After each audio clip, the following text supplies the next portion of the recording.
Hey there, it's Isaac from Powered by Rock here to bring Isaiah Radke from Radkey into the spotlight for a few minutes and make him sweat with some on-the-spot questions. Welcome, Isaiah. Are you ready to be put in the spotlight? Let's do it. All right. So I know one of your newly inspired passions is actually gardening. You especially like hot peppers. So I have to know why you kind of chose. I think you chose it because you wanted to kind of learn the skill, but why you chose it. And also, what's the spiciest food you've ever eaten, or what's the spiciest pepper you'll ever grow, or like what's the spiciest pepper you've ever eaten? Spiciest pepper I've ever eaten myself was the fully red Tabasco pepper. Okay. And I grow habanero peppers, and I haven't dared take a bite out of one of those yet. But yeah, it was pretty weird because I like bit it and I was like rubbing it on my tongue and stuff, and it gives you like a nice high, which is kind of cool. And then but then like I felt for like 2 days that like I had stuck my tongue in like hot coffee. Yeah. And like, that feeling That afterwards. numb, like dead sensation. Yeah. Dead numb tongue for like 2 days afterwards. So that's like, I kind of understand the level of how bad a pepper can fuck you up or like mess you up, You can swear as much as you want. It's fine. Yeah. That's awesome. Cause yeah, I think one of the things that I love more than anything is spicy food. And I make habanero hot sauce. Well, it's basically just salsa. It's literally just habaneros roasted, purified, basically blended up, and it just has lime juice, and that's it. And I put that shit on everything. And yeah, good. It is definitely spicy as hell. I'll send you the recipe because it's very easy to make, and you will love it. You'll put it on tacos. You'll be like, holy shit, it's spicy, but it's delicious. I would love to try that. Yeah, very cool. All right, and then have you ever eaten like a spicy food that you're like, hey, this is probably the spiciest thing I've ever eaten?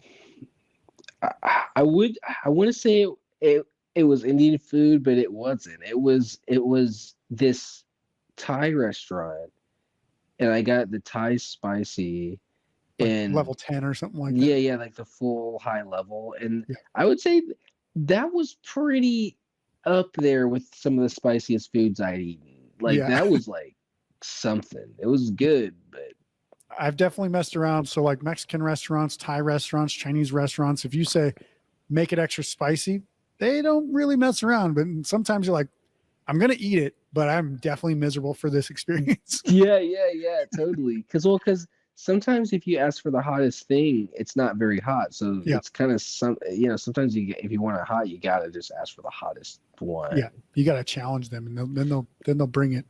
Yeah, totally. Awesome. So let's get a little musical here. You guys tour a lot. You guys have been kind of touring for pretty much ever since, except for the 1 year of the pandemic where you couldn't tour. You guys have been on the road pretty much all the time. Have you guys ever had any run-ins with bad fans or bands on the road? We've had a few situations, not with fans, but like we've had this one dude one time who like was all mad because we showed up and then sound checked, and we were like kind of getting ourselves together in the back room, the green room, which was right behind the stage, and he was all like had something to say to Dad about how like, are they too good to come like watch our set or whatever. It's like, for one, we can hear you, and two, like, man, we're the road band, so if anything, like, we're kind of tired, and this is our chance to get ready for the show after all the traveling. Like, but you would understand that, would you? You're just there like salty, and that's probably why you'll never even get to tour. So you don't want to name the band, I assume? I wish I remembered the band name. I would name them if I remembered. That's even better. Like, you made such a little impact on my life. I don't know who you are. I actually remember that he was the drummer of that band, and we basically were like, yeah, as long as he's in the band, we're never doing anything with you guys ever again. Yeah. So just like that's that. Yeah, that makes sense. All right. So number 3, what video game would you want to live in for real life? I would want to live in the game Harvest Moon.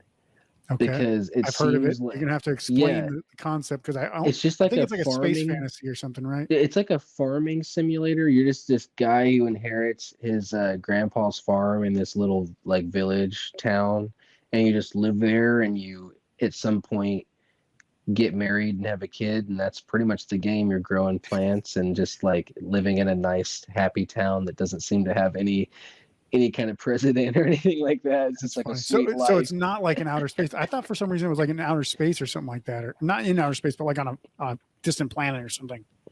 Yeah. I know that there is a version of Harvest Moon that is in space, but Gotcha. yeah, this would be the grounded. Like, yeah, just a nice simple, like, for some reason that life in that game seems just so perfect and happy. Pretty chill then, huh? Yeah.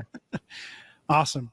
So this is a tougher question because you're going to have to think, and you might know the answer. Some people do. But what would you say are your top 3 bands of all time? Top 3 bands of all time would probably be the Beatles, Weezer, and Nirvana. Okay. All of Weezer, or is there like a certain cutoff point where you're like, some of this is not great? I would say the cutoff point would be the Red album. Okay.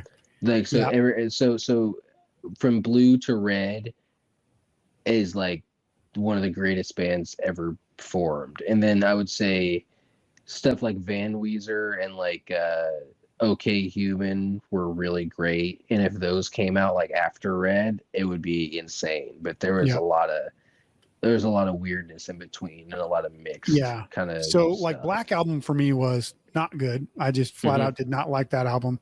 I actually did not like Van Weezer because I thought it was just a trope. Like it was like them playing just so that they could play like, a bunch of trills on guitar and do the heavy metal thing. And I'm like, it's like when you do a sitcom and like the family goes on a vacation so that they can all go film in Hawaii. I'm like, you're just doing this because that's the thing that you want to do. But I didn't think the music was as good. Now, OK Human, I thought was fantastic. And I can't wait to see what Seasons, the Seasons albums will look like. But there's some stuff that I'm just like, what are you guys doing? Like, totally. And like, for instance, like I liked Pacific Daydream, for instance, quite a bit. But then like, Black Album wasn't big on that. And that's not like, and then like, Van Weezer, I totally see what you're saying and definitely don't disagree with it. About the rock costume kind of vibe, and then, but yeah, OK Human's beautiful. Like that's almost not very Van Weezer and OK Human. They're on quite different levels. Well, they're polar opposites of each other. One's like an orchestral thing, and the other one's like hair rock, right? So it's like you can't even compare them. The only reason we do is because they came out the same year. And it's like, how did you work on both of these at the same time? It's crazy. Like, that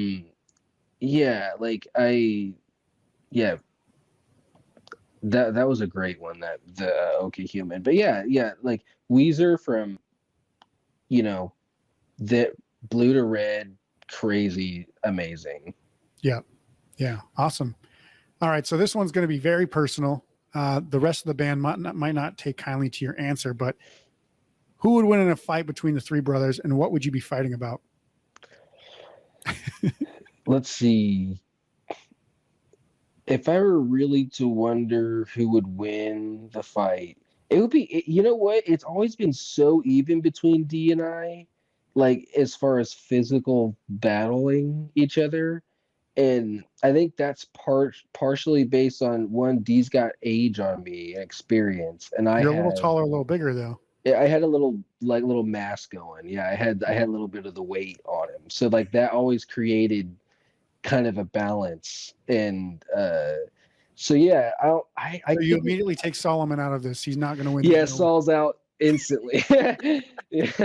But like it's really tough because like we've had fights and I'm talking like sparring, like who's gonna win, who's pinned, it was always really hard for any of us to ever even get a full pin without like the oop, he slipped out of it and now it's turned around, you know what I mean? But like my gut would probably say D wins because he's got real hard knuckles and elbows. And I think in the battle of like endurance, at some point that's gonna really start breaking through. And what we'd be fighting over, I think it would just be a contest of who's more powerful. Who's stronger, who's gonna reach Super Saiyan level today. Let's go. Yeah. That's actually really funny. So so I like the idea of that he's gonna his bones will actually hurt you more over time, and that's what's because I feel like you've thought about this because you've been hit once or twice, and you're like, man, imagine 20, 30 more of those. Yeah, exactly. It's probably going to come down to the build, and like Yeah. what shape am I going to be in? Am I Yeah. going to be what time am I going to be kind of getting tired? Because that's going to affect things a lot. That's probably my favorite answer I've ever heard is that you've put so much thought into it. Like on a good given day, I can definitely beat D. Saul's definitely going to get his ass whooped. All right, that's awesome, Isaiah. I want to thank you so much for stepping in the spotlight and answering these hot seat questions, guys. Make sure you notes below this episode. Check out all the music. Check out everything that they've got, the videos as well, merch. Check out their merch as well. And thank you again, Isaiah. And we'll speak to you soon, guys. Rock on. Yeah, thank you. Thanks for having me.